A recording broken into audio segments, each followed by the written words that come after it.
welcome everybody, and I hope you've taken advantage of 4 weeks of conservation in Louisiana with Dr. Jacob Gautreaux of Louisiana Lafayette.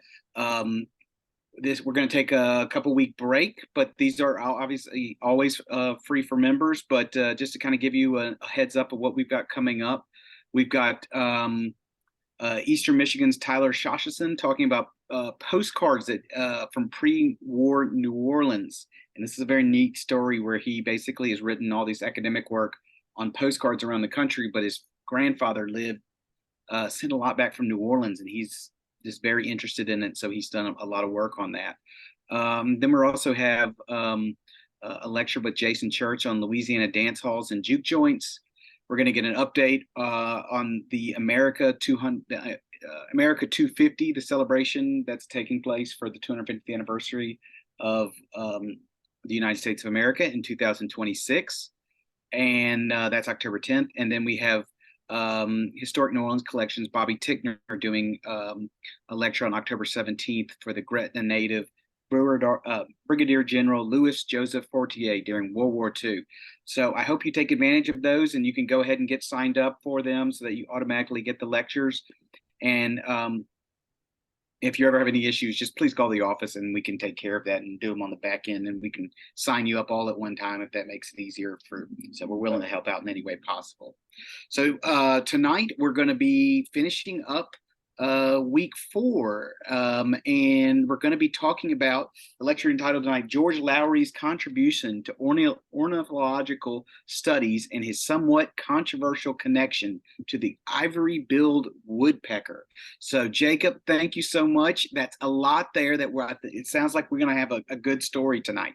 Okay, so just give me a second. I'm going to try and share my screen while I'm doing this live. Okay. Yep, we can see it, hear you. Everything's good? Can we get a thumbs up? Yep. Okay. Thank you all so much for being here tonight, and thank you for that wonderful introduction, Jason. So I'm going to go ahead and get started. So tonight, the topic of tonight's lecture is going to be on George Lowery, who was a professor at LSU, who also started the LSU Museum of Natural Sciences. But we'll also be talking about one of his favored birds. He was an ornithologist, so it wasn't like he just liked one bird or was interested in one bird, but one of the birds that really drove him from his youngest days was one of the most sought after birds in the nation, even till today, and that is the ivory-billed woodpecker. So to get the story started, we first have to talk about logging in the southeastern United States. So the hardwood bottoms and old growth forests of the southeastern United States was both a thorn in the side of early agriculturally minded colonizers, but also lumber for later industrialists to harvest. As the nation expanded westward, settlers increasingly cleared the old growth forests.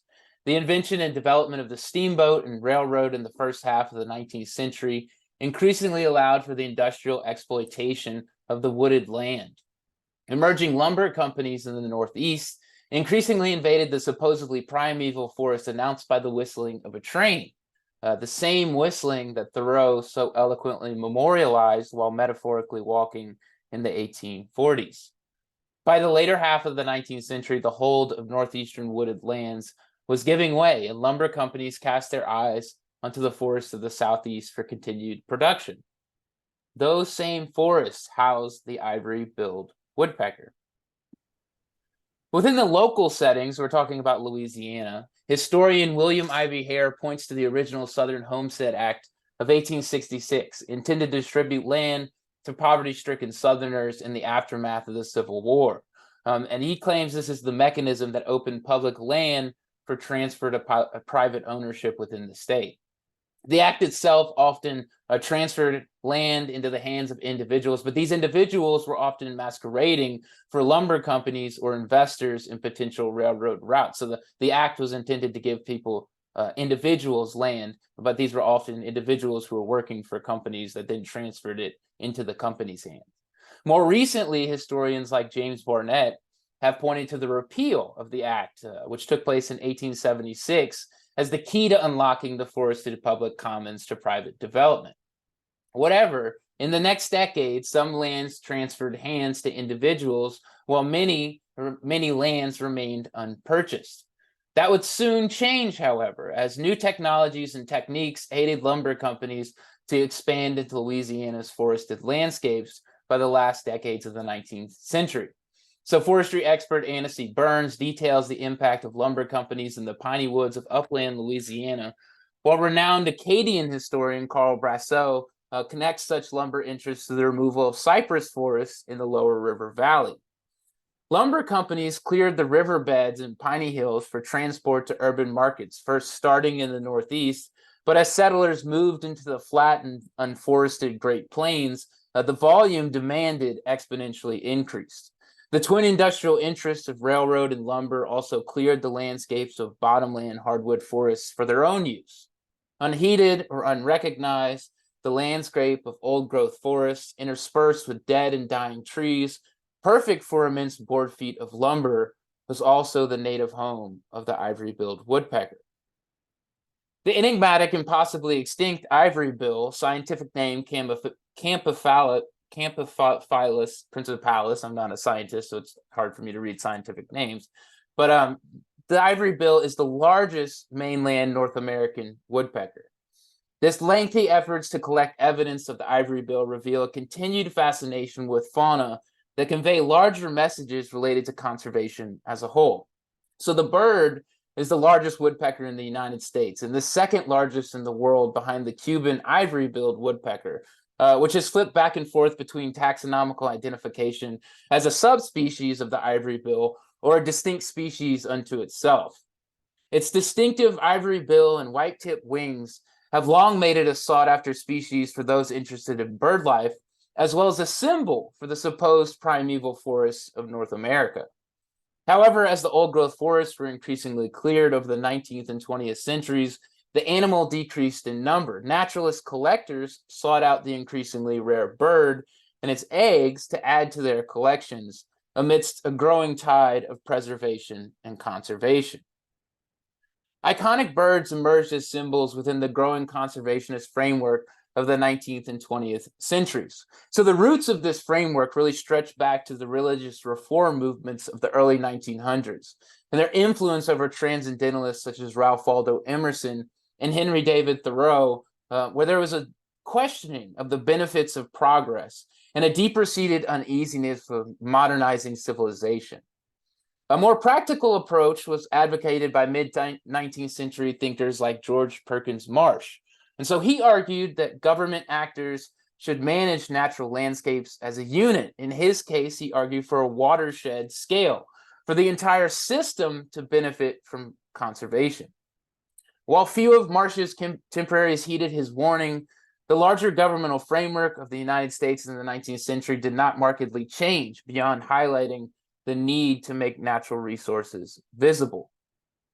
As we've already seen, continued industrialization and the severe decline of wildlife at the turn of the 20th century led to private efforts of preservation as well as a national campaign focused on conservation of natural resources that eventually created the role of government-employed wildlife scientists. Naturalist collectors such as E.A. McIlhenny led conservationist campaigns to save target species such as the snowy egret in his case from the horrors of the millinery trade, and eventually led to such acts as the Migratory Bird Treaty of 1918. Simultaneously, the urge to organize society created a new role for those interested in nature, and bird life moved beyond the realm of personally interested naturalists and into the role of professional biologists. So we see the emergence of the Bureau of Biological Survey, which coincided with a national explosion in Audubon societies. And so by the 1930s, dedicated individuals could niche their way into the emerging environmental regulatory network, as we've already seen with the case study of John Lynch. So for those that weren't here last week or may have forgotten, Lynch was born to a hard life in Massachusetts and made a name for himself in his adopted home of Southwest Louisiana, where he earned his moniker of the father of the flyaway biologist due to his lauded research of migratory bird life. His adopted home was also the native home to one of the most iconic species of 20th century conservation, the whooping crane. Lynch would contribute significantly to early efforts in preserving the bird, which now boasts a population above 1,000 individuals and is regarded as one of the most successful conservationist missions to date. Unlike Lynch, George Lowery was a native to the state. Growing up near the town of Monroe in North Louisiana, Lowery's childhood was well situated within the wild piney hill country and near the river bottoms in the northeastern section of the state, noted for its wildlife, where Theodore Roosevelt took a publicized bear hunt in 1907. Roosevelt's trip in 1907 arguably cemented the state as a legendary sportsman's paradise, full of wildlife and abundant flora and fauna to a national audience. As such, Lowery was well versed in the wilds of the native flora and fauna, taking a particular interest in feathered animals.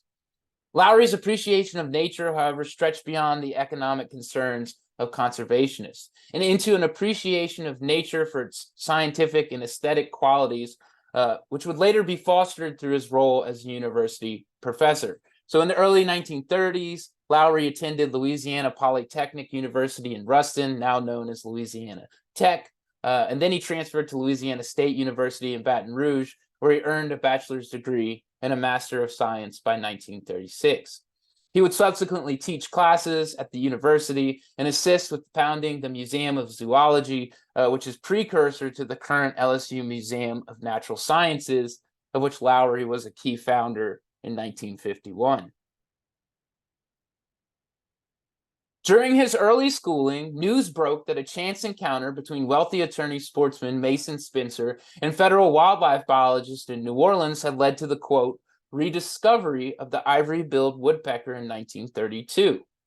Lowery searched high and low in what would become the Tensaw National Wildlife Refuge near the tract of land earlier visited by Roosevelt, and one of the last holdouts of the legendary bird.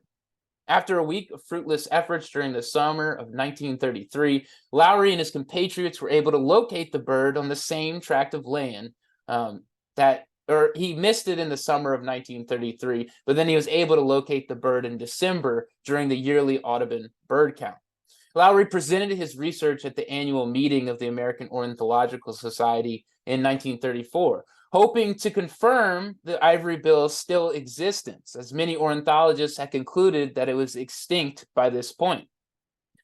He read the paper proudly, but his paper was promptly ignored by many among the wider, more established birding community.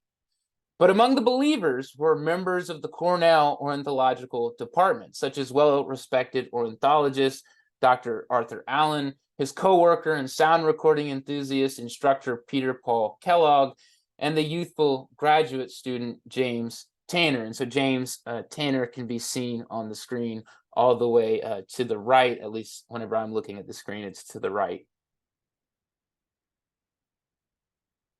The group was part of a 1935 expedition to study endangered feathered fauna that included a stop in northeast Louisiana with the hopes of observing the critically endangered ivory-billed woodpecker. So they were going state to state, observing birds that were thought were going extinct within a short time frame of doing this. And so they were taking pictures. They were also doing sound recordings with state-of-the-art sound equipment. So they were trying to get any type of record of these animals before they went extinct.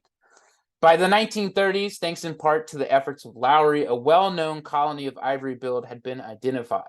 This population inhabited a tract of some 80,000 acres of virgin timber known as the Singer Tract in Madison Parish in the northeastern part of the state. The 1935 mission and the two succeeding efforts in 1936 and 1937 successfully captured the last confirmed photographs and recordings of the woodpecker. Now, this might be argued about whether these are the last confirmed photographs and recordings, because others have claimed that they've taken photos and recordings since then, but these are generally regarded as the last confirmed ones. However, renowned ornithologist and well-known conservationist E.A. McIlhenny observed that in 1937, the owners sold the timber standing on 40,000 acres of their land, and cutting began at once. During the spring, a careful check of this tract failed to locate a single ivory bill, and only 7 were seen in the remaining forest. When cutting began on this last stand of virgin timber in Louisiana, ivory-billed woodpeckers disappeared, and the demands of civilization exterminated one more famous creature through environmental changes. And so McIlhenny's making these observations in his article, The Passing of the Ivory Bill. However, other things diverted Lowery's attention away from the Ivory Bill. In late 1941, the United States entered World War II. During the war, most wildlife funds were diverted to the war effort. Prior to the country entering the war, ornithology students were rare. And once the conflict became full-fledged, they were even more so. As such, Lowery was more than welcoming to any student who showed interest in the museum or collection process. Lowery kept his appointment as a respected university professor throughout the conflict and participated in many self-funded collecting trips around the campus and to the Gulf Coast. And so this would kind of set up a format for future expeditions. Coastal trips were often timed for students to view the massive migrations that took place to the Louisiana coast annually. The coast acted as both a southern nexus point of Arctic north-south migratory pathways and a northern resting place for cross-oceanic journeys of tropical South and Central American birds journeying northward across the Gulf of Mexico. As historian Jack Davis relates, it was Lowery who in the 1940s confirmed that birds actually made the transoceanic journey across the Gulf of Mexico as part of their annual migration. Before, it was doubted by many ornithologists who argued that instead, birds did not have the stamina and thus must have followed a more circuitous route around the land of the Gulf Coast and landing and then taking off again. No. Lowery was deeply interested in the timing of these migrations, but realized that the current practice of counting populations during daylight hours was woefully inadequate. So with the help of astronomer W.A. Rentz, Lowery took a leave of absence from teaching at Louisiana State University for 2 years, where he attended Kansas University from 1947 to 1949, and earned his doctorate based on his research focused on the study of nocturnal avian migration, essentially using the light of the moon to identify and count migrating birds. The published results were honored with the Brewster Medal in 1956, an award of immense honor in the academic birding world. And upon return to LSU, Lowery continued teaching and was inaugurated director of the Museum of Natural Sciences in 1951. Since his earliest days at LSU, Lowery was intent on expanding knowledge of native bird life through publications, as well as enlarging the collection of the museum. In the late 1930s, he helped to edit then-renowned ornithologist C.H. Oberhauser's The Bird Life of Louisiana, and in 1955, he published the first edition of his seminal Louisiana Birds, which has undergone numerous reprints and is still a hot collector's item. So he participated in the counting and collecting of bird life, among other zoological specimens, since his earliest days at the museum. But in the period after World War II, Lowery and his many students began to make trips around campus, but also out of state, and eventually internationally, with their first cross-border trip focused on the San Luis Potosi region in the bordering country of Mexico. Here, Lowery employed locally adapted knowledge to expand empirical data of bird life and identify new specimens to add to the growing collection at LSU. Not surprisingly, as industrialization burned through the resources of North America in the 19th and 20th centuries, eyes began to turn outward for new exploitable sources of harvestable resources. Such ventures also included the corpus of Western scientific knowledge that aimed to identify the primordial or the unknown within North America, but also globally. Lowery and his students represent American attempts to identify and order the natural world beyond national borders.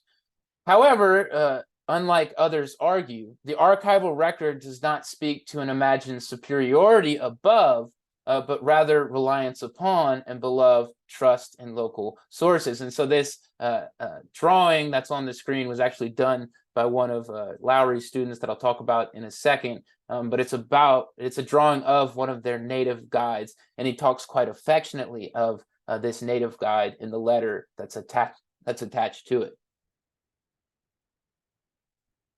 In 1961, John P. O'Neill, so that student that I just mentioned, so O'Neill was a gifted student currently attending the University of Oklahoma, but he donated his collection of Peruvian specimens to the LSU Natural History Museum, or the Natural Sciences Museum. This gift set a new direction for Lowery and his students, who focused on funding trips to South America to continue to expand the LSU collections on neotropical birds. Lowery always encouraged students pursuing advanced degrees in ornithology to begin forming their own collections of specimens.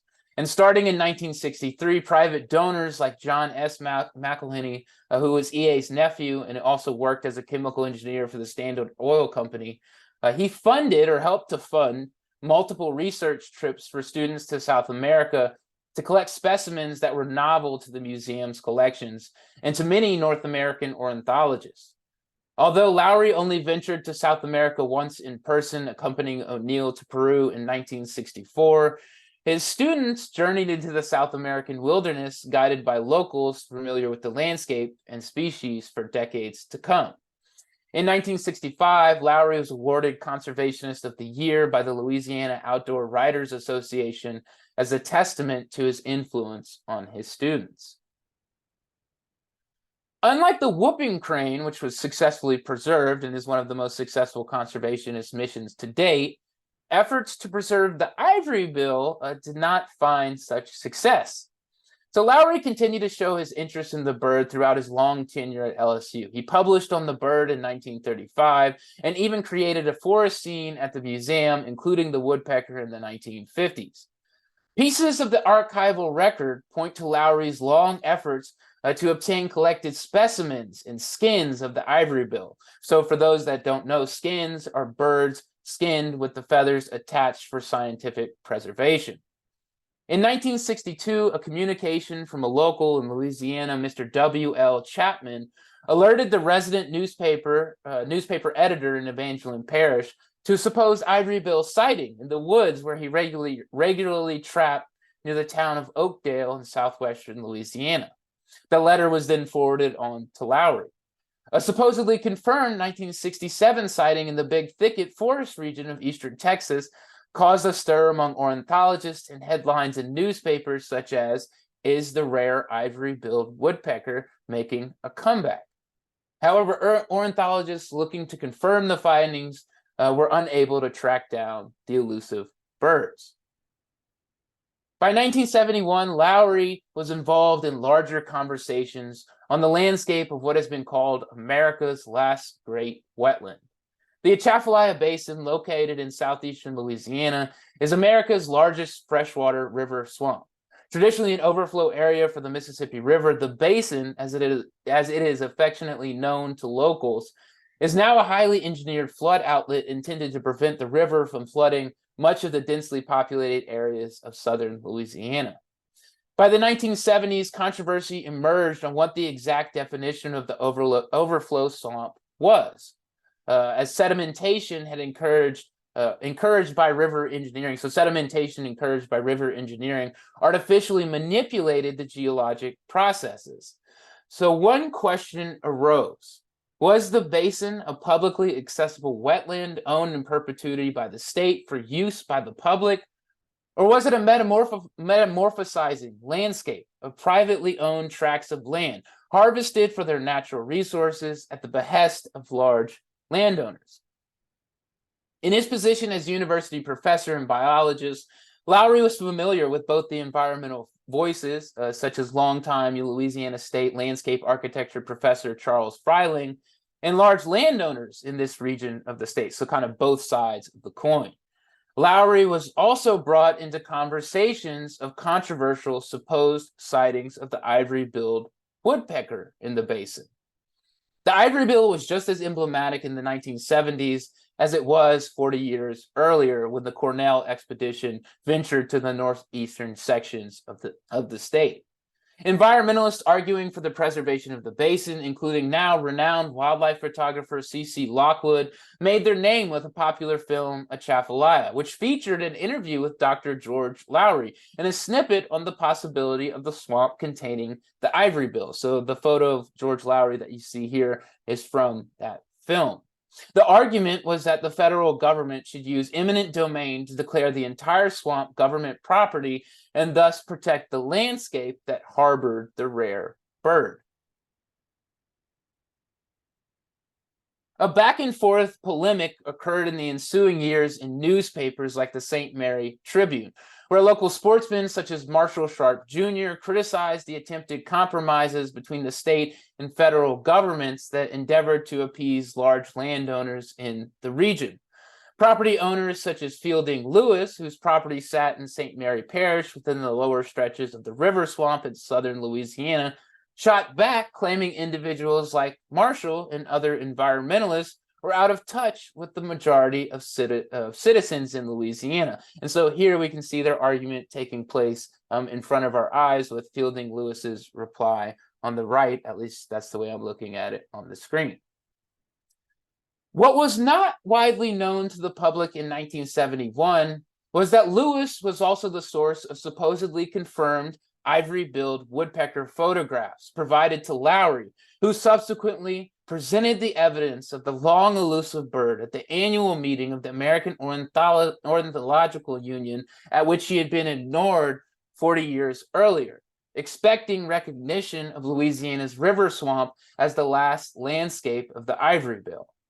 Instead, Lowery was met with criticism, as many in the birding community thought that the photographs were fakes. Among his admirers, Lowery's reputation remains unsullied, and many feel he genuinely believed the photographs were real. However, many others among the birding community doubted the ability of a birder duped by what looked like to them to be obvious fakes. By 1972, in a personal communication, Lowery suggested that he regretted ever mentioning the photos and wished the whole affair would disappear. The ivory bill would be officially declared extinct many times over the ensuing 5 decades since the passage of the Endangered Species Act of 1973. Such acts, of course, aim to preserve individual species through regulations of landscapes and activities involving the protected animal, similar to the argument of the environmentalists to preserve the Atchafalaya Basin. However, animals like the ivory-billed woodpecker, native inhabitants of the dead and dying trees of old-growth forests, which are not easily restored, do not fare well despite conservationist protection. Such issues highlight the problem inherent in the conservationist mission. The importance of conservative valuations of often privately owned nature that focuses on sustainable yield rather than outright preservation leads to a best use policy that justifies human dominion over nature. So animals like the whooping crane that now inhabit rice and agricultural fields, also perceived as a manicured second nature, along with natural marshlands and protected tundra nesting sites, can generally flourish as their presence generally coincides with human use activity. However, animals like the ivory-billed woodpecker can only hang on in fragments of old-growth nature protected from human hands. The willingness of conservationists to cooperate and cede certain landscapes and species to development enables a threat to even protected flora and fauna. Landscapes and their inhabitants are rearranged according to human valuations. As it was succinctly put to me by self-proclaimed conservationists and sportsmen about the restoration of the whooping crane, quote, "Why do we care about a bird when there are people starving in this country?" Conservationist valuations of nature intentionally create a hierarchy by placing a value on nature distinctly defined by usability for humans. This spells the eventual extinction of animals such as the ivory bill, despite persistent efforts to save the species, as the landscape it inhabited and still inhabits, according to some, is more valuable than the aesthetic inspiration drawn from the bird itself. And so this is actually a photo from one of those expeditions in the 1930s So one of the last confirmed alive ivory-billed woodpeckers that supposedly landed on the shoulder of the guide that was guiding them through the wooded section of the state, and was friendly to them, friendly to the entire group. And so it just kind of it makes me a little bit sad that the last bird seemed to have such an affection for humans. But that's the end of my presentation, so I'll stop boring you for now. Thank you, Jacob. I mean, beautiful, beautiful bird. So, not very boring at all. If anybody has any questions, we'd love to for you to put them in the chat, or you can unmute yourself. But I do have a couple of questions. So, woodpeckers in general, I mean, they are all over the place in Louisiana. I mean, so like I hear them all the time, banging on the power lines. Why is it that some survived more than others? Is it because one just got too far and never could come back, or one just got luckier than the other? How does that, why is it that we still have plenty of woodpeckers all over the place? Well, I think at first it has to do with the landscape that the ivory bill tends to inhabit, which is the dead and dying trees. So it's hard to replicate that. It's hard to create an old growth forest full of dead and dying trees. So that's number one. But two, what I've heard from a lot of ornithologists and scientists is that even if there is a surviving population of ivory bill hanging on in those fragments of old growth forest, that the population is probably too small to be genetically viable. So eventually, even if we protected them, if we protected these landscapes, they couldn't reproduce without problems because they would be too closely related genetically. Gotcha. Just your personal thoughts. Any chance you think that they have survived? I tend to believe that there are a few species remaining. I hope in Louisiana, but I would tend to imagine that there's some of them somewhere on the North American continent. But I do lean towards the side of scientists and ornithologists that feel that the bird will eventually go extinct if it hasn't already. But I do believe that there are a few left.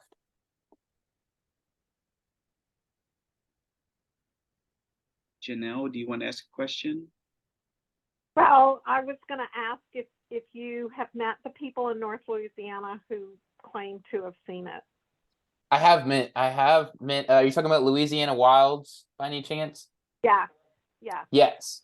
I have met. His name is slipping my mind at this moment. I have met them. They seem to have somewhat convincing evidence that the ivory bill is still around, and so that's part of the reason that I still feel like there are individuals around. I don't have the same positive kind of belief that there's a viable population, but I hope that I'm wrong. Thank you. And then one last question. Hearing about all his efforts, and unfortunately it didn't work out, and we obviously don't have a lot of evidence that they're around. Does this put John Lynch's story into kind of even more of a stratosphere? Because I mean, I'm still going back and thinking about that they put the egg under another bird, and they were able to revitalize. Now I think you said you had 1,000, and that's not discounting what George Lowery did, but it does kind of make John Lynch's story even more amazing.